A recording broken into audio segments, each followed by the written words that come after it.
Hi, my name is Leonard Sauvé, and today I will present the results concerning our work on elucidating the automatically detected features used by deep neural networks for RFAM family classification, a work that is being done by Tom MacDougall and myself um, from University of Montréal.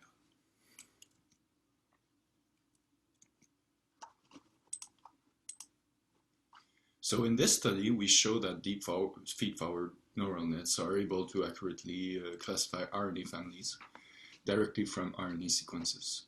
We demonstrate to what degree those models use length, as well as nucleotide and dinucleotide composition, as well as higher order subsequences that are present in the RNA and that allows accurate predictions by the models. And we show that by selectively obfuscating combinations of those features.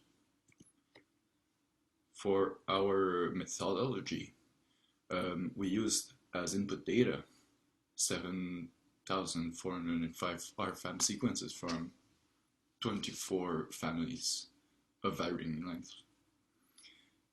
We then padded those sequences to 9600 using blank nucleotides, zeros, that we call zero padding, or random nucleotides with uniform distribution, which we call random padding.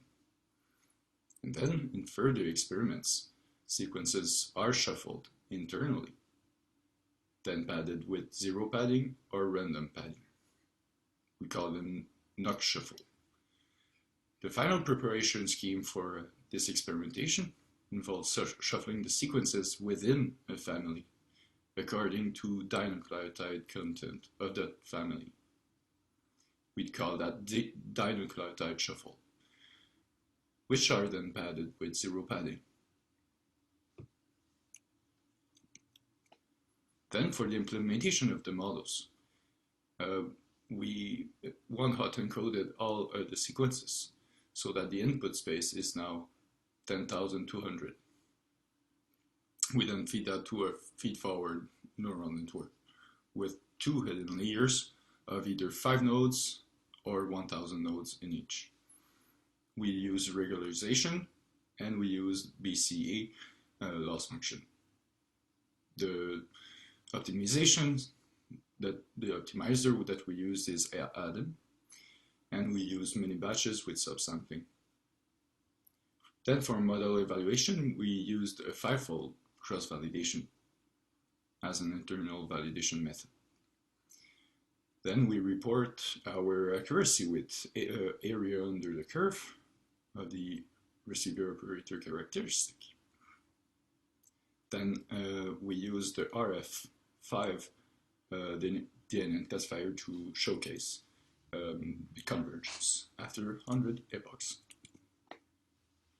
Onto the results.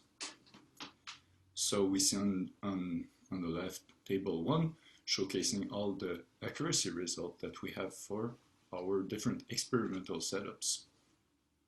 Then we have on the right the figure that shows convergence of the model for a chosen family.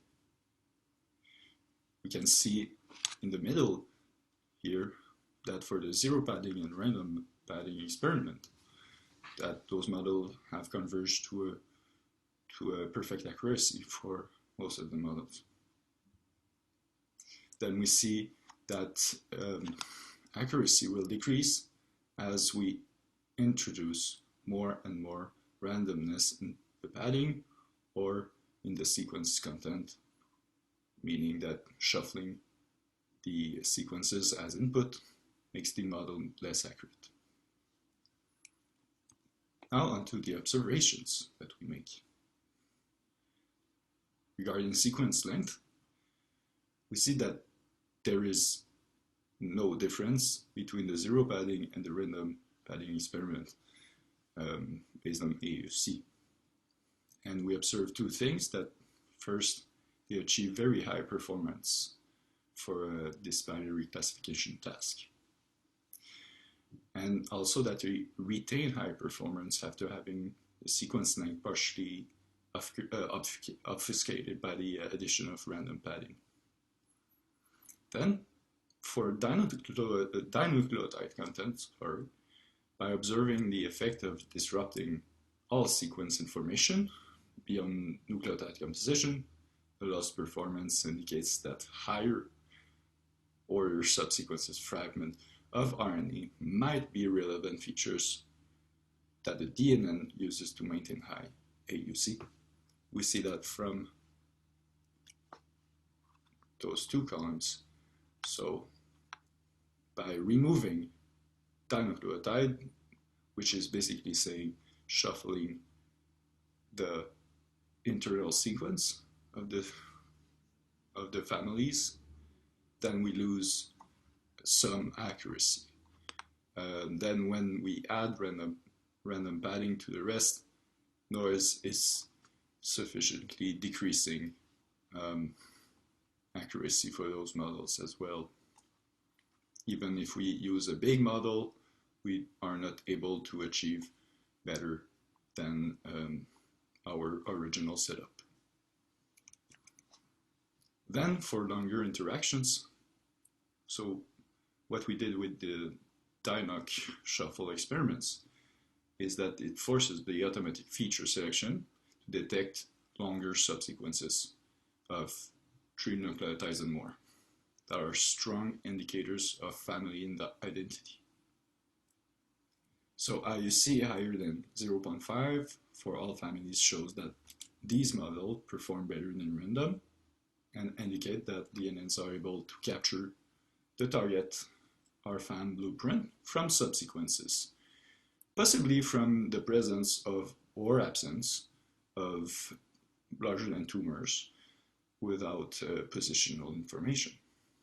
We see that from this experiment here, is that as opposed to the original setup, we are not able to achieve good accuracy because the longer interactions are not present in those in the input data. And here I show the references for our work, and we are currently working on improving those findings, and thank you for your time and your attention.